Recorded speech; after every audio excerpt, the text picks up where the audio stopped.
মানুষ যখন একাকিত্ব অবসাদে ভোগে তখন সে চোখের সামনে যাকে পায় তাকেই আঁকড়ায় ধরতে চায়, তাকেই বলতে চায় নিজের খারাপ লাগার কথা।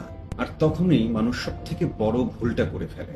আচ্ছা ভাবেন তো, আপনি সাঁতার জানেন না কিন্তু পানিতে পড়ে গেলেন, সো বাঁচার জন্য আপনি যদি খড়কুটো পান, সেই খড়কুটোকেও তো আপনি আগলিয়ে ধরতে চাবেন, তাই না? কিন্তু সেই খড়কুটো কি আপনাকে বাঁচাতে পারবে? ঠিক তেমনি আপনি বাঁচার জন্য যাকে পেলেন চোখের সামনে তাকেই যদি জড়িয়ে ধরতে চান, আপনি কিন্তু বাঁচতে পারবেন না। আপনি যে কষ্টটা পাচ্ছেন, আপনার যে খারাপ লাগাটা হচ্ছে, সেইটা আপনার নিজের ফিল করতে হবে, আপনার নিজেকেই ডিল করতে হবে।